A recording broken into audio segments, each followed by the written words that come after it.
Thank you. I hope that began to release some of your creativity and spark your imagination about what is possible when a tool like this becomes more fully developed.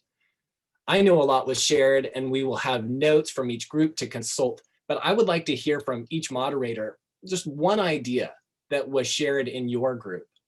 Don't bother trying to figure out what was the best or the most workable idea. Just give us one suggestion that surfaced in your discussion. I'm going to go ahead and start with Steve. Okay. Hello, everyone. So in our group, one of the questions we had was from Yang Hui Ling, asking about bibliographic information. So she studies bilingual lexicography and wanted to know if all the contributors on the production of a text would be listed. So there may be one author listed, but there was a whole team of translators who contributed to that. And how could we ensure that those people are listed so that we could trace their connections with others? Yeah, great, thanks. Joe? So one theme that came up across our group was the tension between fitting a lot of data into as few clicks as possible, or as few kind of access points as possible, and yet allowing people to go from simple access points to a wide range of data. So funneling in and funneling out, and certainly this thought that data could be a mile wide and also an inch deep. The tension between what's there and what's not, and also how do you fix, how do you nail down dates or information that's still up for debate, like a photograph or a letter that's not dated? How do you include that in the database and still make it useful in a simple way? Great, thank you. Yen Rong. Hello, in our group, we have scholars shared that their use for the database is very much information driven. So as much sources from our source books that we can digitize as much as possible, the better. And especially for historians in Christianity in China. So they recommended that recommendation from Professor Lars Lemon about maybe if we need to prioritize maybe 2 handbooks published by Brill, that will be the first thought. Great, thank you. Fred, what's your group? Good morning, everyone. Yeah, we had a great deal of fantastic ideas in our group, so I'm going to randomly pick one. We were trying to figure out how our database could capture at the same time changing relationships between people in one network and how they also changed places, and how you could sort of say something meaningful about that changing of trust or just relationship between people as a network evolved over time and sort of went into a different place as well. Great, wonderful. Alex, what about your group? Yeah, we had a lot of good things said as well. I think 2 of the things that stood out real quick were the need to incorporate maybe some more statistical measures within the way we create visualizations. So people can maybe more readily understand what they're seeing, another context to it. And then also maybe the addition of spatial relationships between, jurisdictions of like between church jurisdictions or comedy agreements, things like that. So some very good thoughts for the road. Great. Eugenio? So we had some suggestion on from the point of view of users. Ronin Curry, who is a student at Boston University, said, after watching the video, the demonstration video of our beta platform, she said, maybe it would be good to add good keys to the symbols so that it's really well explained what they are. And she also said, you may want to think about accessibility. A read aloud feature, for example, for people who cannot really interact normally because they have some physical handicap or they cannot hear or see well. That would be also something that we may want to think about. Excellent.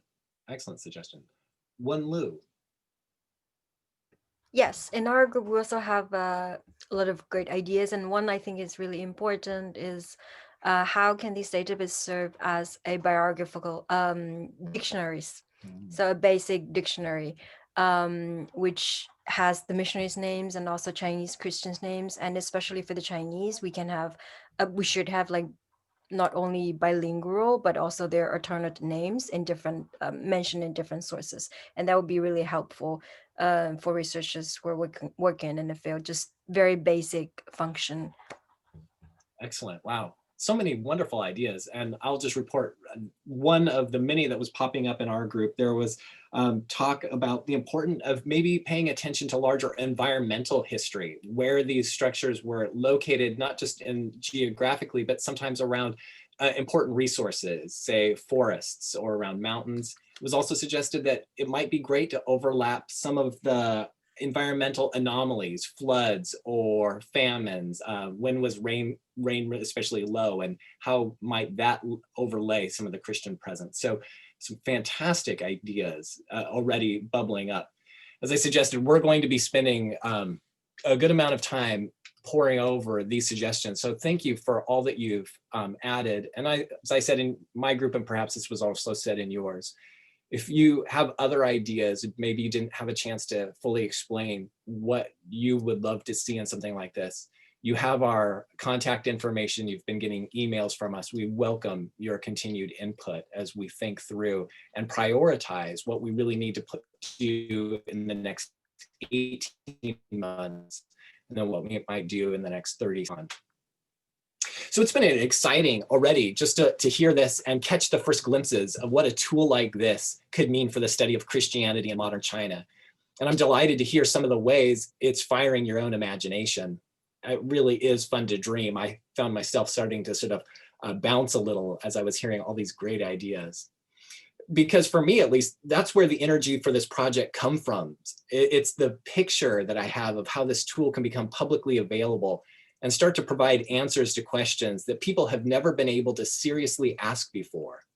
And I detect a similar enthusiasm among many of you. So we're going to ask you to channel some of that energy. We've talked about what we want from this project on Christianity in China to be able to do. So how can we get there? Oh, I think we need to. There we go. So I think we have this idea. How can we get there? What are the concrete steps we need to make over the next 18 months, maybe 36 months and beyond, so that this resource can be transformative in your own research and teaching? So here in a moment, we are going to break into small groups again, but this time you're going to self-select a topic where you would like to contribute.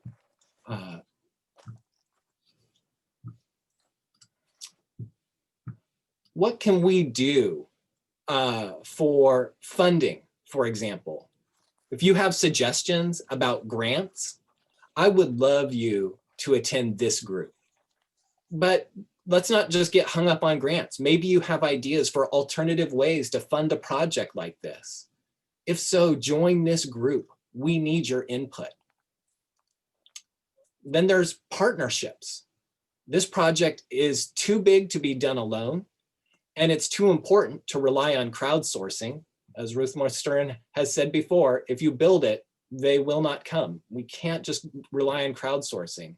So what are the different kinds of partnerships that we should be building? And does it matter if we link data or should we share data? What do we need to think about as we get more deeply involved in international collaborations? This group needs your experience and expertise. And then some of you are gatekeepers or no gatekeepers. This is like the partnership group, except in my mind, it precedes it.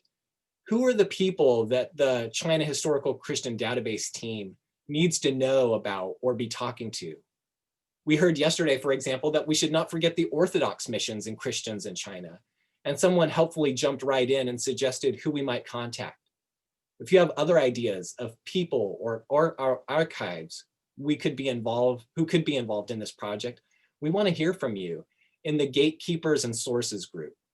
because this is also the place not just to talk about those gatekeepers, but sources, especially what are some of the low-hanging fruit that the CHCD could harvest, those easily accessible, proper name rich materials that could give us people and places. Do you know of digital resources or printed materials that we should be exploring? Your directions are very welcome. And then we'll have a fourth group on technical solutions. A number of you have been involved in other digital projects. We've sat in awe from what we've heard already this week from a number of you. What kind of technical challenges can you foresee this project immediately running into? And what are some of the ways to overcome or go around those obstacles? We want to hear from you. Join that technical solutions group. And then how can we organize the workflow? This would be the fifth group. We already have people on 3 continents inputting data right now, and we are scrambling to keep up. What needs to be prioritized? How can teams coordinate their work? And what kinds of handbooks need to be generated? Your ideas are welcome here.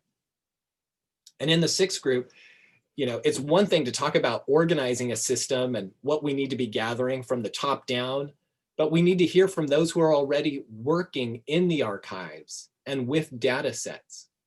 What do you think needs to be captured? How should that be standardized and input? If you are already working at the grassroots level, and I certainly include,